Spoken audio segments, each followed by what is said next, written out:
Hello? Hello, yeah, can you hear me, please? Yeah, I can hear you. How are you doing, my brother? I'm doing very well, and you? Great. Fellas, coronavirus, football not happening. Give us the situation in Israel first. Okay, first of all, I want to say big thanks, and I think now things are getting better. It started very bad here, and we're all home doing nothing, but now we started training, and things are getting better. People have started taking those works at the offices and stuff. They have started working, so it's getting better day by day. Okay. And you made mention of training. How do you train? Okay, now we have started training together as a team, but I think we have more spaces when we are training. We don't, get squeezed or get closer to each other, but we have Social started training together distancing. as one team. Yeah. Let us look at this season before the coronavirus. How long have you been in Israel? Okay, this is my second season here. Okay. So let us look at these 2 seasons. Tell us the story of Emmanuel Boateng in Israel. Oh, okay. I came here. That was 2018 in September. I signed on the 13th of uh, September, yes, 2018. And when I came, it wasn't easy. Coming from straight from Africa to Israel. And Hapoel Tel Aviv is one of the biggest club here, so it wasn't Yeah. easy. But I took when I had the chance. I took it, and I was I was one of the, I think, important players in the club. I scored against Maccabi Tel Aviv in the derby, and I had a lot of assists as well. That was last 2 seasons, last season, yeah, and it was very good for me. But this season when I came, I had an injury, an ankle injury. I came back, I started playing, and I had a knee injury. I did a surgery and I came back, and it wasn't easy, to come back from a surgery. It wasn't easy, but all the same, I have to give thanks to God. And I think as as things were, going on well for me, and this virus came, so it's something, different. It's something very difficult as well. Have you spoken to any of the coaches of the various national teams and other plans getting you into the national team as in collapse? Okay, for now, I haven't get in touch with any coach, and all that I do for me personally is I pray always. I pray to God that when God says yes, nobody can say no. And if only is my chance for me to play in the national team, why not? So I'm just hoping for the best. I'm doing my best here as a footballer, and I pray as well, and I'm hoping to get a call up. That's that's my aim, and I think every player wants to play for the nation. Yeah. Hapoel Tel Aviv, is it the same club John Pinto played for? Yeah. Jump into play in Okay, Hapoel Tel Aviv. so you are the second Ghanaian, or there have been other players that have played there before you? When I came, I had John Pinto and one Yabua. I've forgotten the other name, but I think something Yabua. He was a striker. Yeah, Okay, I think he also played here. okay. Now let's take the story back to Ghana. Emmanuel Boateng, where were you born? Where did you grow up? Oh, okay. I was born in Akutia in the Eastern region, and that's where I grew up, in Akutia. I started playing in Akutia, Delom Academy. That's where I Okay. played, and in 2009, I had opportunity to go for the Milo Games in Kumasi, the Ashanti region. So there, I was scouted from Wafa, and I think that was called Final. Yes, formerly known as Final. Yes. Yeah. So yeah, I was part of the players that were picked, and we went to Gumwafete. That was in 2009, and since then, I've been there for I was there for so many years before the name was changed from Final to Wafa, and we came to Sugakope.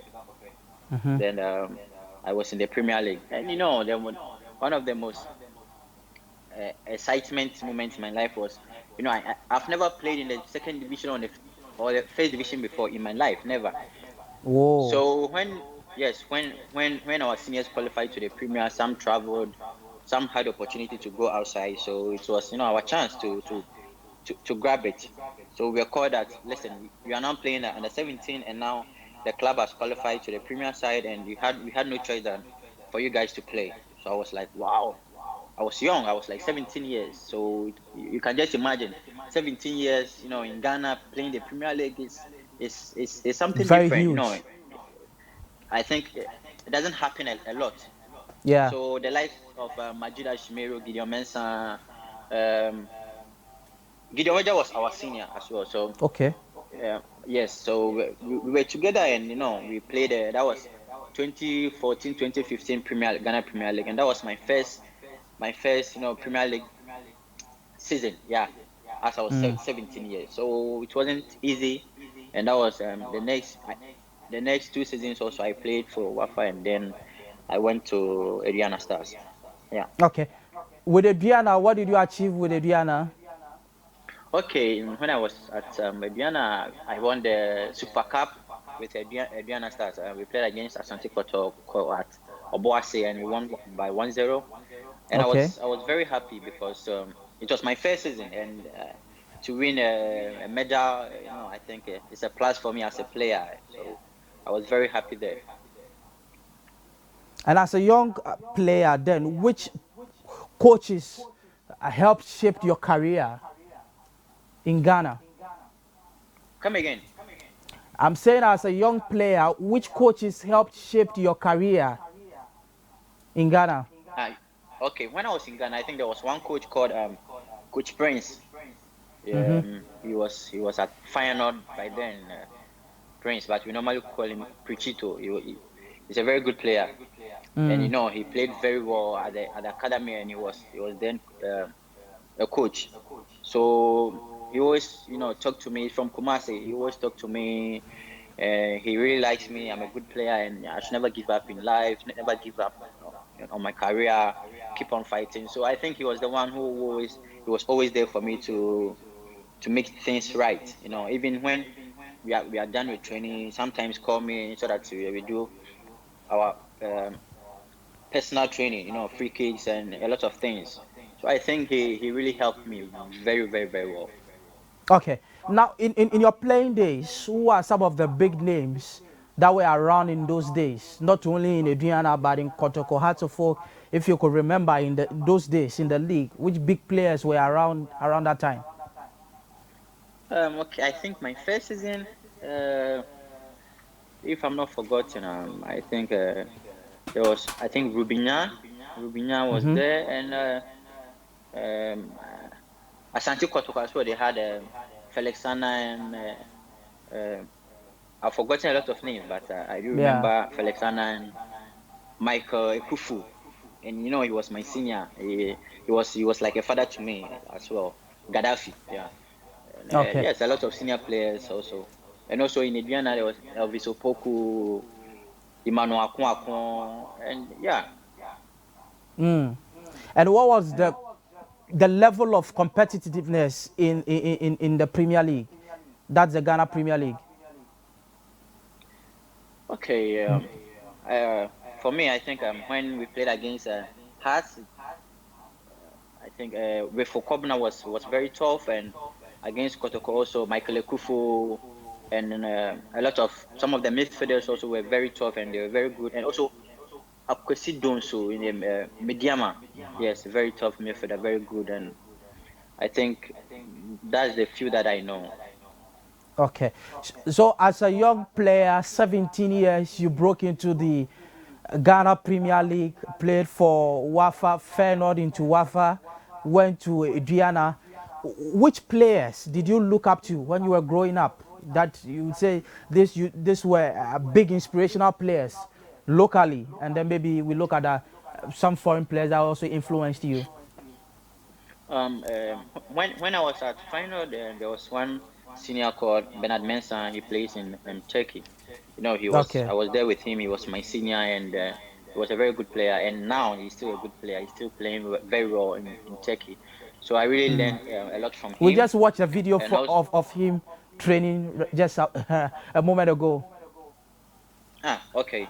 So Yeah. he's a very good player, and still we used to talk. He used to advise me as a junior brother, and I think there was one player also called Osei Kweku said from Techiman. He was a marvelous player, very fantastic player, very very very good. So I also learned a lot from him, and I think when I was coming up, Jordan Opoku was my favorite, and Stephen Odro. I really love Stephen Odro so much. When I was growing up, I used to watch him a lot, and because he didn't have the height, the strength, the muscles, but you can't take the ball from him. I mean, from them, um, Stephen Odro and Jordan Opoku. So I learned a lot from them on, and also outside, in Europe. The player that I looked up is Tony Cruz and also Arturo Vidal, because Tony Cruz is a very good player with giving passes, and Arturo Vidal interceptions, tackles, he's the best. So I really love them also. Okay. Now let us look at in Ghana. Did you have the opportunity to play for the under 17, under 20? Were you ever invited? I never played for the national team, but I think I was invited once, and I've forgotten the year. I think maybe in the 2016, 2017. I don't know, to the under 17 or yeah. But I had injury because I think 3 days for us to go, I had injury. That was I and Majida Shimiru Gideon Mensah. But unfortunately, I had injury, so I couldn't make it there. Okay.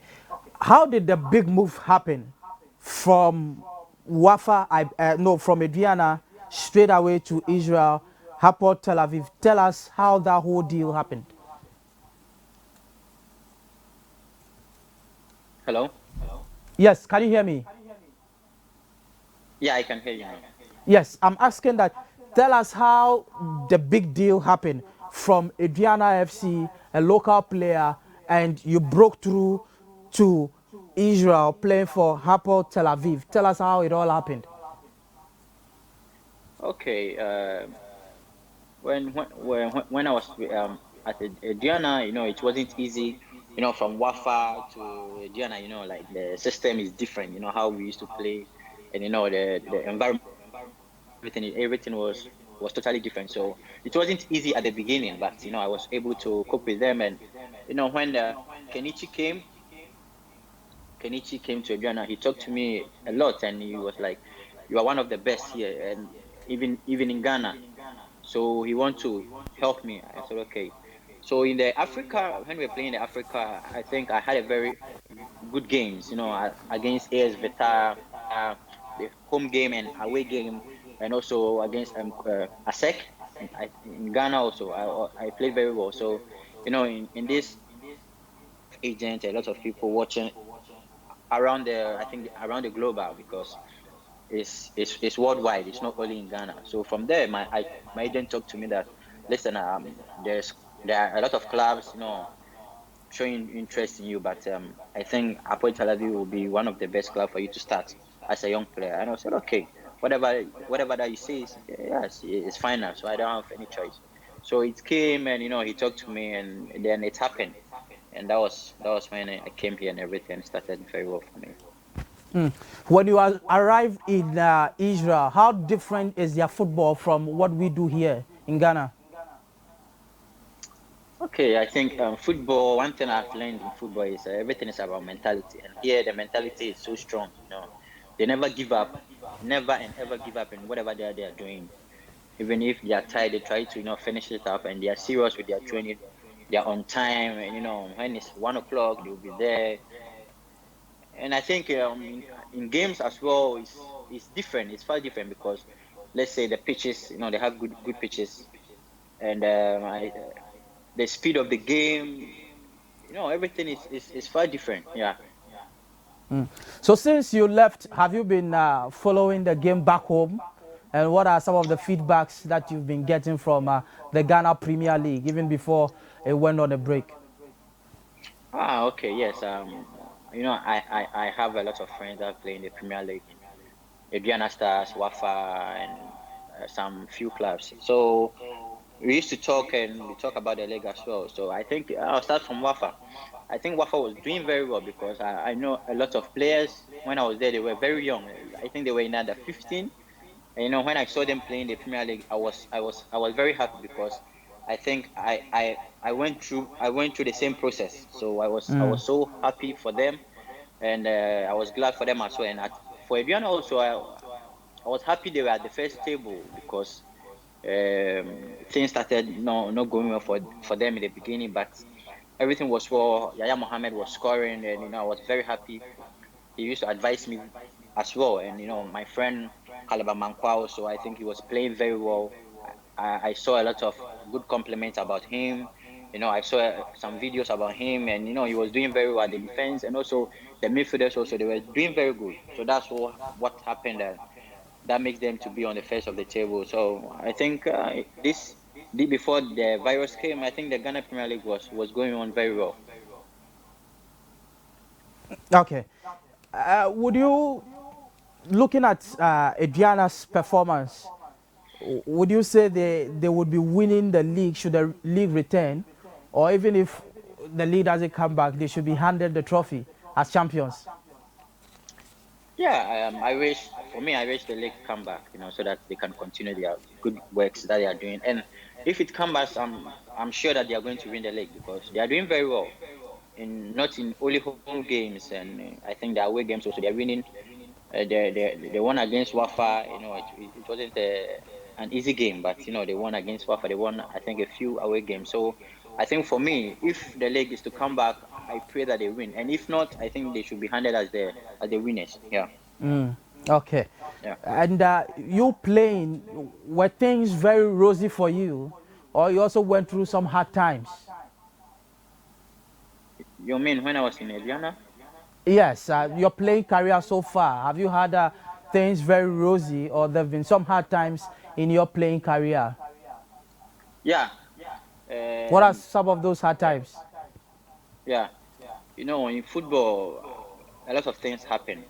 In football, and as a player, you have to sometimes be strong because after all, nobody will come and help you out at that moment. You have to be strong and keep your head up and start, fighting. I think it happened here when I came here in my first season. It wasn't easy because the coach was, he didn't like me that much. So there was a new coach and he came. So the first game that I played, I was the man of the match. And the second game, I played very well. And the third game, the new coach came. That was my third game. A new coach came and he said, "Listen, you are young and we don't want you to play." So I was angry. I was like, "What? I'm doing very well." That was against Maccabi Tel Aviv, derby. So I was at the bench and I came in the second half and I equalized. It was 1-0. I equalized, I think, on the 88 minutes. So you can just imagine the feeling. It was so, I think, I was so happy, more than happy. So from then, even if I'm sick, I can't do anything. Yes, I have to play. He had no choice than to put me in the game. So I think that helps me for me not to give up because I didn't play, and I'll be like I'm not okay and stuff. So I think as every player, we need to be very strong and always keep our head up, and God willing, everything will be very well. Definitely, everything will be very well. Are there other Ghanaian players in Israel playing for the various Yeah. clubs? How many Yes, Ghanaians I do we think have in there? there are lots of a few players here. I think Eugene Ansan in Ranana. He was called in the Okay. national team, and Yeah. this virus came. And also there's one guy called someone Alabi. He played in Ashdod. I think he played in Dreams FC. And also one Muntari guy with him in Ashdod. And also um, Evans Joseph Mensah or Evans Mensah. Yeah, I think Evans Mensah or Joseph Mensah. Yeah, a left winger or something. And there also one guy Kofi. Okay. But I think he lived all his life in Europe or something, so he's not really based Ghanaian player. So this is just the beginning. Let us look at, would you be staying an extra season should football return, or you are eyeing a move away? What is the future like for you? You want to play in Europe proper? Hello, please, can you come again, please? Okay, I'm saying that football is going to return hopefully. Would you stay again in Israel, or you are looking at a move away in playing in Europe proper, in say Italy, Spain, and England? What's the future like? Oh, okay. I'm hoping for the best, and every player wants to move from a place to place, from a club to club. Like, I think there's no player who wants to be stuck in one club for all his career. And yeah, of course. And I always pray to God that I want to play one of the biggest club in Europe, like in Spain, England, Italy, one of the biggest clubs. So I'm hoping for the best. I think things will get better by His grace. Things will really get better. So after that, I'm praying that something good will come on the table, and then me and my my my I think how my agent and my personal manager will take it from there. We wish you the very best. But before you go, your family, friends are in Ghana in this moment of COVID-19. What message, what advice, what do you want to say to them, even as they are watching you live here via Omi TV? Oh, okay. First of all, my regards to my family, my dad, my mom, and all my brothers, my sisters, and my colleagues, my friends. And as we all know, things are not getting well. We are in a difficult situation in this world. So I'm urging each one of them, and also not only my family or my friends, but all Ghanaians to stick to whatever the president says, and let's practice the social distancing. It's very important, and also let's wash our hands, and also use the hand sanitizers as well. And we should keep our faith and continue praying, and I know everything will be well. It's all part of life. It's happened years, and it's still happening. So I think this is not something that we should be so worried. We need to worry, but not so much that it will cause a lot of problems, because we have other people that they have problems with their hearts. So the more they see these things, I think that things also cause a lot of deaths, because they have already grown up, and it's scary for them. So we should just help them so that all things will be well.